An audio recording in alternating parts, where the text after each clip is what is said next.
there's huge fluctuations when you have thousands or tens of thousands of GPUs connected together. And you're going, there's a quote from Elon where he said a couple of years ago that we were having some power fluctuation issues.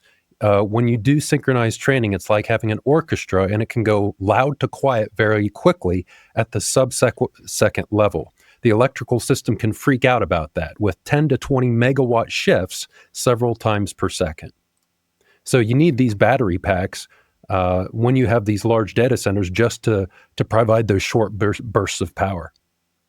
So why does that happen? What's the mechanism that causes that crazy shift? So what's happening there is you've got, what these GPUs are is computers that do massive amounts of matrix multiplication.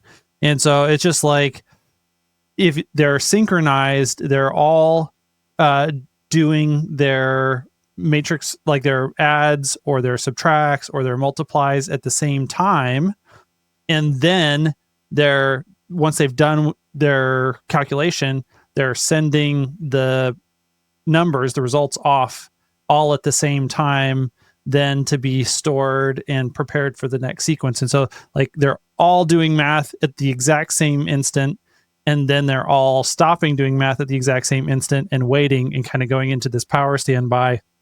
And it's actually interesting because there are some people who have solved the same problem by just saying, okay, while you're like, once you do your math operation and you're waiting to get the next thing back, just continue to do 0 times 0 or 0 plus 0 or whatever in the meantime, so that you continue to draw the same amount of power constantly, and you're not like doing them and then stopping and then waiting and then doing them again.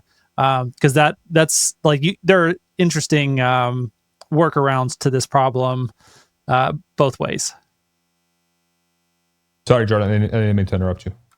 No, that's all good. Hans did a better job summarizing it than I could have. I forgot about those extra programs that they were operations they were programming in that basically just burnt power to keep the power and energy levels steady. So yeah, my view is that these batteries solve multiple problems at once.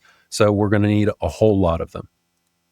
Yeah, and so just for my stupid brain, so then the battery mechanism then for these like crazy shifts is that the battery can absorb those crazy shifts much better than the grid can. Yeah, there's nothing else that can respond in those respond at sub-second speeds, and also do like 10, 20, solve 10, 20 megawatt fluctuations. I think is like at Memphis they have like something like 100 or 150 megawatts of battery packs, and they have like a 300 megawatt interconnect, something like that. Yeah, those instantaneous bursts are like, they're very hard to manage, especially at large megawatt volumes like you were talking about, Jordan. I mean, so with plants I used to operate, like you can ramp up and down maybe like 20 megawatts over 15 minutes or something like that. In the grid, in aggregate can absorb that a lot better than any individual plant. But when you start getting to 10, 20 megawatts instantaneously, that is very hard on the grid, and it's very possible that you can have equipment fail with spikes like that, especially if they're happening on a regular basis. And the benefit of solving it with batteries, instead of just telling the GPUs, okay, do a whole bunch of worthless, like throwaway math in the middle, is that Jordan was correct. It uses a lot more power than is necessary. It's very inefficient. Like you're just burning electricity that you don't have to burn. So if you can solve it with batteries, then like you could probably close to pay for your mega pack just in energy savings. And you get to then, you have to build a lot less energy capacity to operate your data center to begin with. Like it reduces the overall amount of power you need. Is there a specific to accomplish the same results? Is there a specific battery chemistry that does that better than the other? Like absorbing and releasing energy quickly, or are they all the same? No, they're all pretty much the same, because you have this huge energy. A battery pack is, think of it like a dam, damming a river. So you're just pooling all of this energy and keeping it in reserve. But a dam, if you want to spool up those turbines in the dam, it takes time for them to wind up. Whereas a battery, it can do it in split second levels. Got it. So it basically has a door that teleports in and out. basically. It's like the dam wall, and the wall just, you can make it disappear and then it just comes back like a hologram. Yeah, and that's what these computer chips and the electronics in these inverters do. It's you're talking it's moving at the speed of compute. Jordan, is it fair to say though that you probably, all things considered, would want short duration, like 2 to 4 hour storage rather than, say 8 or 12? Because with 8 or 12, like your capacity relative to the size of the overall storage amount is going to be a lot more limited. So to me, it seems like lithium ion, just from like the price, per kilowatt hour, like how much capacity you get, meaning how many kilowatts you get for a set dollar per kilowatt hour price. To me, it would seem like it would favor shorter duration. But I'm curious if you would agree. And help explain the difference, like the mechanical like difference between short and long duration. Okay, this one is a mind bender for me, so I might need a little bit of assistance. But do you want me to? If you want, here's my dumb version. So, when you use batteries, you have an amount of storage that is measured in kilowatt hours, correct? Correct. Okay. So kilowatt hours, 1 kilowatt hour is you use 1 kilowatt of electricity for 1 full hour. So you can either use or store it. So when Matt is talking about long duration versus short duration, he's saying, usually these systems come in like 2, 4, or 8 hours, I think, something to that effect. So a 1 kilowatt hour system that is 2 hours can supply you with a half a kilowatt for a length of 2 hours. Whereas if you wanted 4-hour duration battery, then it can only supply you with 250 watts or, a quarter of a kilowatt, but it can do that for longer. It can do it for 4 hours. So you end up using the same amount of power.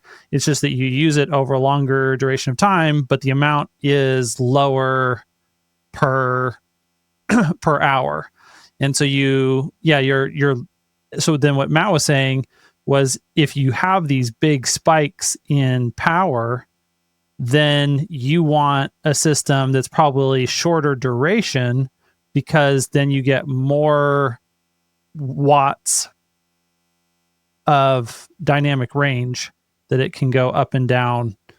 And when you're looking at these battery storage systems, it's like, well, couldn't you just discharge the batteries much more slowly? What is the gating function here? What is actually causing that duration?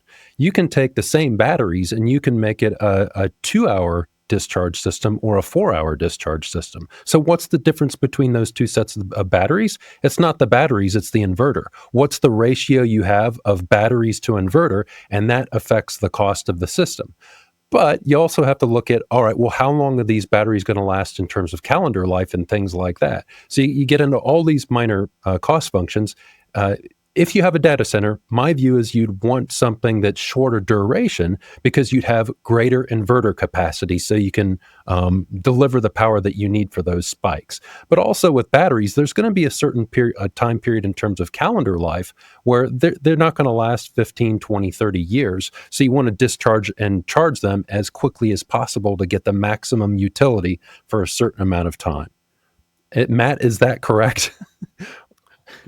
Yeah, I think you both summed up kind of the question, and I think generally I agree with all that thinking. I mean, the way I was kind of thinking about it as you were talking about it, both Hans and Jordan, was like, let's take the Colossus Center for data center just as an example. I mean, let's say you've got like your maximum instantaneous draw you might need at any given point is like 50 megawatts. Let's just say as an example.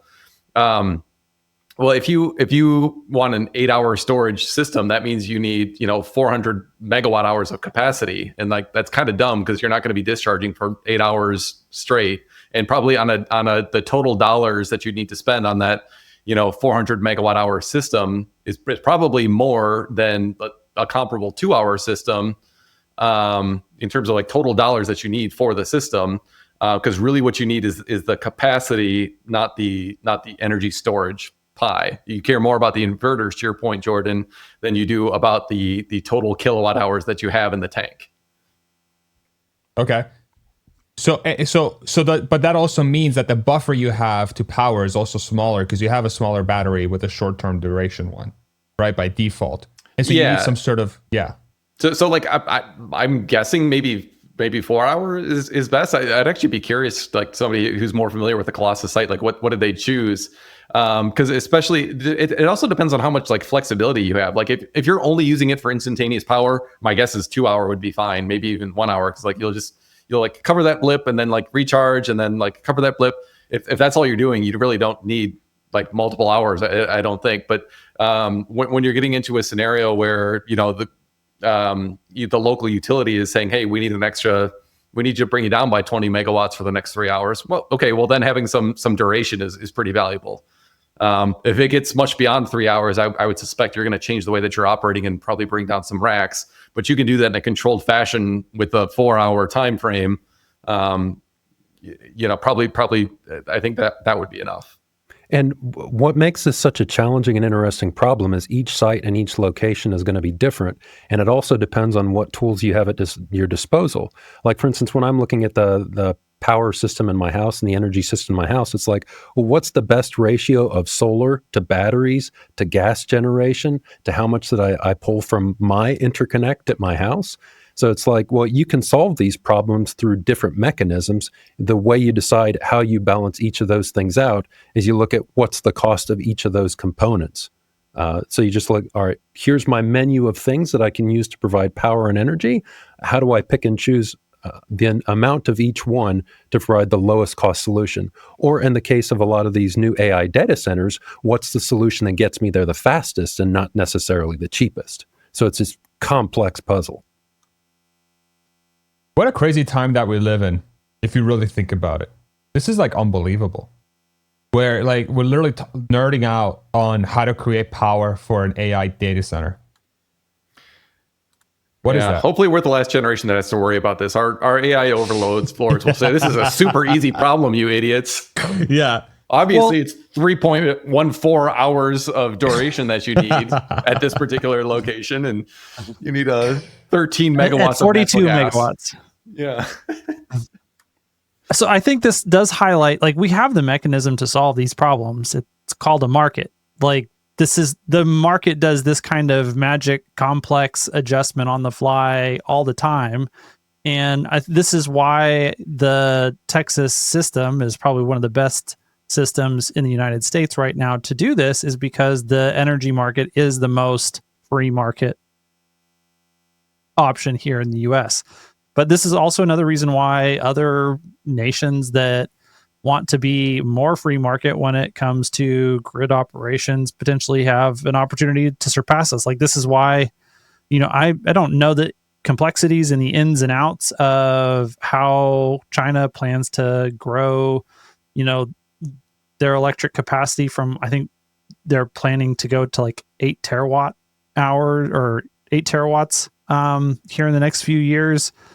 But I would anticipate they're probably using markets to help solve the allocation of those, like what stuff gets brought in, where it goes, all of that stuff. I mean, they use free markets a lot when they are trying to bootstrap a new industry, even more so than we do here in the United States a lot of times.